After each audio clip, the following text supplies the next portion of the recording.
The Liberal Meltdown Show, similar to the format of some shows we've done in the past here. First one is Tim Walz talking about some of those rumors that were going around social media last week. You get up in the morning and you doom scroll through things, and although I will say this, the last few days you woke up thinking there might be news.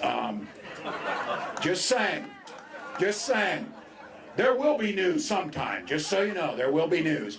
You get up. He's so creepy. I agree with the take I'll show right now from Scott Jennings over at CNN. But I'll tell you who is a complete piece of shit. I'm going to tell you right now. There have been a lot of swear words at this Tim table today. Walz, Okay. the governor of Minnesota, holding up a phone in front of a rally saying, well, we thought we were going to wake up and find out the president had died. Someday it'll happen. Someday it'll happen. I used to say he was the biggest buffoon in American politics, but it's worse now. I mean, Scott Jennings is totally correct there. There's just no defending it.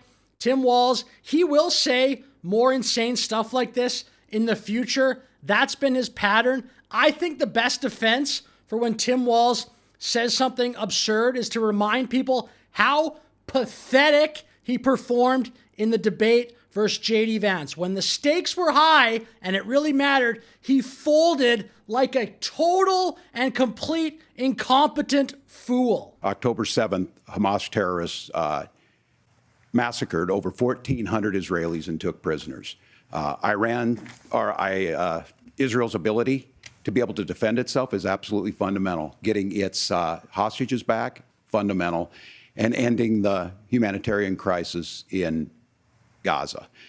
But the expansion of Israel and its proxies is an absolute fundamental necessity. Say fundamental a few more times. He doesn't even know what he's talking about. Then he gets out there every month or so and tries to talk tough. Tim Walz is a clown. He's a terrible politician. Yeah, I sat in that office with those Sandy Hook parents. I've become friends with school shooters. I've seen it. The second meltdown comes courtesy of police in the United Kingdom. A guy got arrested for this. Check this out. Okay. 1, April 19th, showed a picture of a trans rights rally and captioned it, "A photo you can smell." 2, April 19th, in a reply to the picture and a follow-up, he writes, "I hate them, misogynists and homophobes. F them." And number 3, on April 20th, he writes, "If a trans-identified male is in a female-only space, he is committing a violent, abusive act." And then he goes, make a scene, call the cops, and if all else fails, punch him in the balls.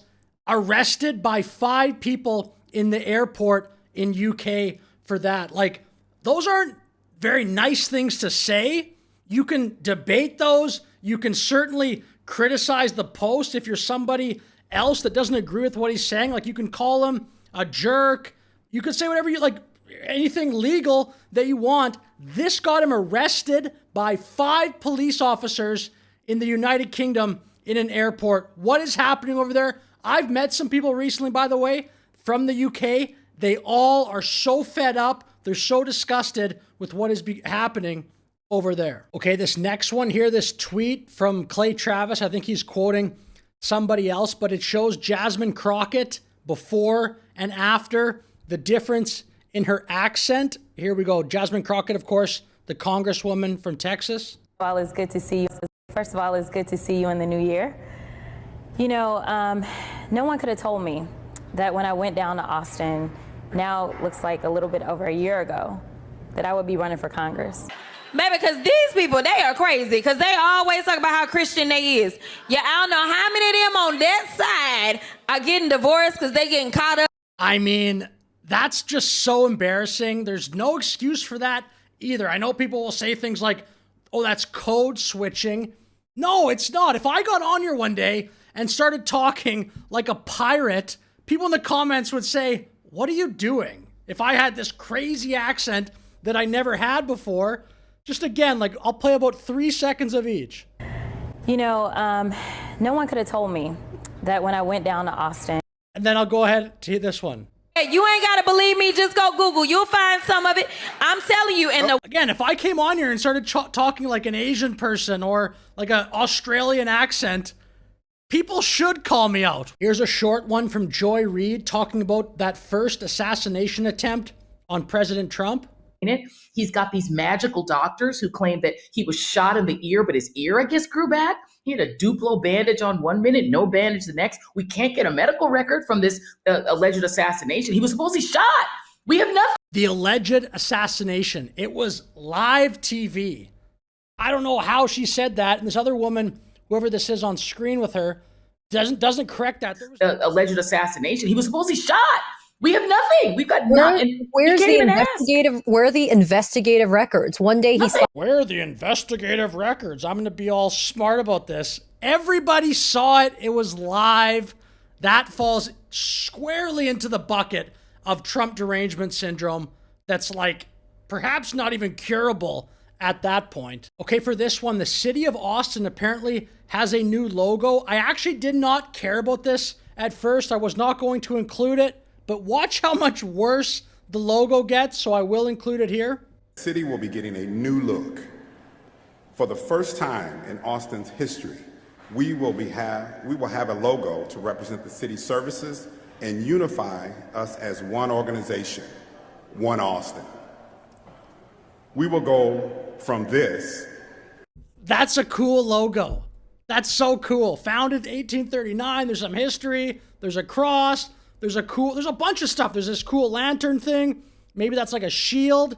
Very cool looking logo. Watch this. Maybe a flag. I don't exactly know what I'm looking at, but I like it. To this. It's terrible. It looks like the logo from some accounting firm that's struggling. What is this? Double A? Apparently this cost over $1 million to rebrand. It's so bad. The other one is so cool. While this effort began before I arrived as city manager, it is a project I was glad to champion. Wow, what a downgrade that is. And the final one for this video, we head to Canada where they've dropped retaliatory tariffs against USA following this whole elbows up campaign. Secretary Lutnick will explain here. I would expect, like you saw it in Canada, right? The Carney got elected with this term, elbows up. All right, elbows up. Elbows up. Meaning, let's fight with America. They put on retaliatory tariffs. They were all bravado. And what happened? Their GDP negative 1.6%, unemployment rocketing towards 8%. And what did Carney just do? He just finally dropped his retaliatory tariffs. I'm announcing today that the Canadian government will now match the United States by removing all of Canada's tariffs on U.S. goods specifically covered under CUSMA. And with that said, I'll finish the video here, but thank you very much for watching. Like and subscribe, leave a comment. I will see you in the next video.